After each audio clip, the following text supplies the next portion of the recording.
My name is Ahmed, and welcome to Dust and Tribe. Since 2012, the original Muslim adventure community. This is our podcast, a production of the Outlander Media Cooperative. We share reflections here, and we sometimes tell stories, and we invite you to learn more at www.dustandtribe.com. The Arab Spring of 2011 was stupid.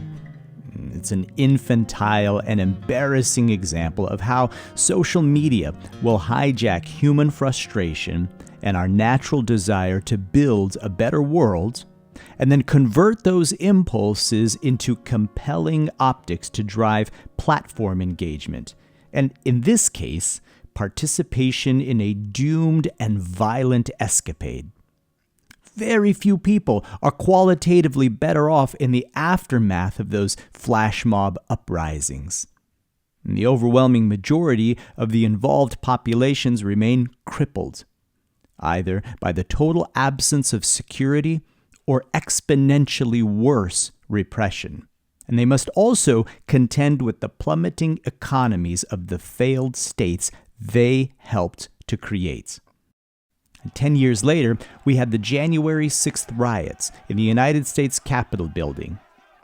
Equally silly for its prioritizing optics over substance, what could have been a powerfully symbolic movement capturing the imagination and aspirations of oppressed peoples everywhere has become a meme, with several lives ruined in the process.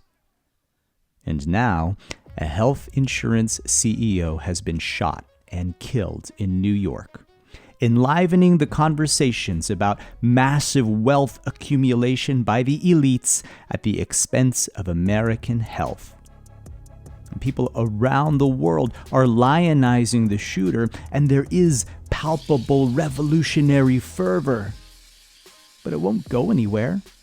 There won't be a revolution, or at least not a successful one anyway. Because success here means that the revolt leads to meaningful and enduring change in keeping with the demands of the revolutionaries.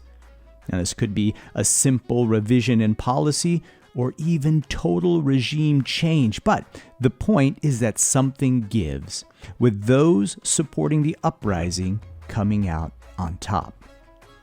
And that's why modern revolutionary efforts fail. There is no plan.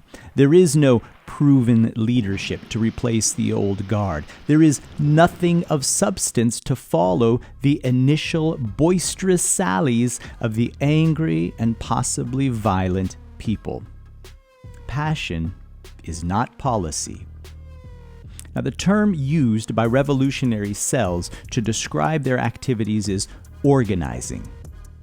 Unfortunately for the idealists within these movements, organizing does not generally go much further than planning their next protest or disruption. They are hoping that these activities will command the attention of policymakers, who will then use their power to influence decisions on behalf of their constituents. But these policymakers are beneficiaries of the status quo. More than that, these activists will encounter a jaded and divided public, men and women preoccupied with their immediate concerns and annoyed by the inconvenience introduced by the more conventional forms of activism. Through a polarizing media apparatus, the state systematically manufactures public apathy and division to arrest these intermittent expressions of citizen anger. Movements devolve into the circulation of smudgy manifestos among disaffected peoples who eventually give up on or grow out of their idealism. Although not nearly as cathartic as gluing oneself to the Mona Lisa, a successful revolution requires that we simultaneously divest from established power and build the institutions required by the people. Now, these institutions will be rudimentary, foundational things, really just demonstrations of solidarity and teamwork, but they will also become the proving ground for future leadership. Their power is in their promise, at least for now. We want this to be a practical guide, so here are some suggestions for 2 kinds of institutions that we can design together. These are ideas, points of inspiration and reflection. These are not fully fleshed out plans, and for those unfamiliar with this space and our work, we direct our appeal first and foremost to the Muslim American community, who we take to be the circumspect and considered revolutionaries of the near future, God willing. All of this will take time, coordination, and sacrifice. These ideas will not generate revenue, at least not for some time. These are investments of goodwill, the dividends of which may not be realized for a generation or more. As has been said by many others, we plant trees today knowing that the benefit of their fruit and shade is reserved for those yet to come. People don't have the money they need to get by. And the current landscape of interest-free lending is largely restricted to payday advance schemes with predatory penalties. There's got to be a better way, and there is. Inspired by the Nobel Prize-winning work of Muslim microfinance pioneer Muhammad Yunus, we can look to Kiva, an interest-free domestic lender that guards against risk through what they call social underwriting. If you have a business idea and a plan that is sufficiently exciting for your friends and family to invest in, well, Kiva will promote your idea to their network of lenders.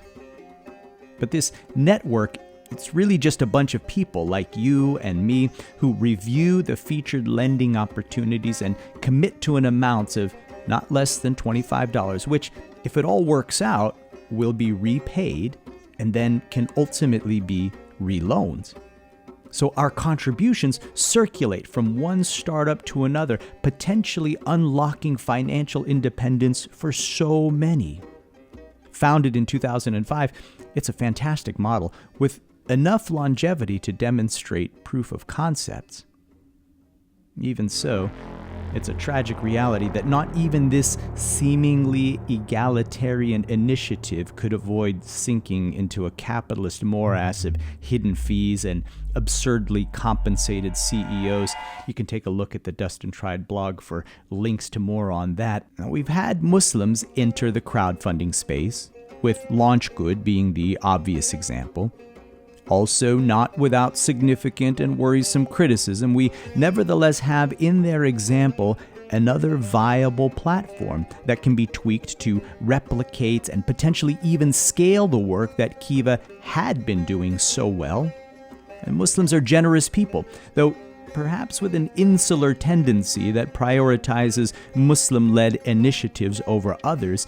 We require a revolutionary change in mindset to envision how it is we might serve the larger human family through our charitable nature, while at the same time building in anti-capitalist protections like executive salary caps and publicly auditable financial disclosures. Preserving wealth is one thing, protecting health is another. Healthcare is both essential and expensive. And while we won't argue about the indispensable nature of healthcare, we do believe that much of the purported expense is manufactured. Policy changes and government subsidies could offset most, if not all, of the expenses associated with medicine, but this would require a radical reprioritization entirely inconsistent with the rapacious capitalist ethos undergirding our system. So we can't wait for them. We need to find a way to care for one another that ignores the government entirely. And we can learn from the currently existing but very fragile healthcare cooperatives. These are health provision plans owned by the participating members and providers. It's a risk-pooling approach where we still pay monthly premiums into a big pot that the most unhealthy among us will drain off, but that's what communities do. We help one another. And in addition, we would still be subject to an annual deductible. Now, that's an important provision, giving us all pause before we tap the well. So on the surface, it feels like any old insurance company, but with two key differences. Number one, we own it. And two, any remaining monies at the end of the year are reinvested into the plan rather than pocketed by shareholders. Now, over time, this could allow us to further expand coverage and or reduce costs. Getting something like this funded is a challenge. You need enough people willing to invest, but we have options today that can absolutely stretch those healthcare investments, perhaps reducing the total number of participants required for a viable program. Telehealth, for example, allows for low-cost, remote clinical engagement with consistently good outcomes, especially in the areas of primary care and health education. You don't necessarily need to visit your doctor. Instead, you can schedule a video call. Early and consistent engagement with the healthcare community may reduce the need for future emergent and much more expensive interactions. And remote monitoring equipment like blood pressure cuffs and scales, thermometers, and glucometers, these can all transmit real-time information for regular evaluation. In addition to the convenience this might represent for participants, clinicians can work from home, eliminating office overhead and minimizing payroll expenses. Now, funding specialists, imaging centers, labs, and inpatient hospital stays, that is daunting, but it's not impossible. Shrewd negotiation of contracts and the healthcare cooperative's status as a nonprofit, allowing for tax-deductible donations, are at least two more ways of offsetting costs. And existing infrastructure, such as our local mosques, could potentially double as clinical space for at least some of this work, saving everyone even more money. With the abundance of Muslims practicing medicine, information technology, and law, there is no reason this cannot happen. There are barriers, of course, but it's not like this is even pioneering work. Others have led the way. Our task here is only to improve on their brave work. Every revolution fails because we prioritize tearing down over building up. We let our emotions dictate the terms of our campaign, and we need to be smarter than that. We also have the opportunity to spread this work across a couple of generations for maximum effect. Now, the older folks among us, we are the builders. We have the experience, the resources, the patience, and problem-solving skills to model a better future. And by focusing on how we can preserve and build health and wealth among the people, we are in an excellent position to earn their trust and admiration. And our passionate youth, they are the ones to get the word out through disruption and protest, through art and performance, and through their dynamic social networks. But instead of simply shouting down the establishment, the work of their elders will lay the foundation of something that they might now call others to. With God's help and permission, we are Muslims. And this is our job before anyone else. You can read a transcript of this recording, get on our mailing list, and learn about upcoming events at our website, www.dustandtribe.com. My name is Ahmed, and this is the Dust and Tribe Podcast.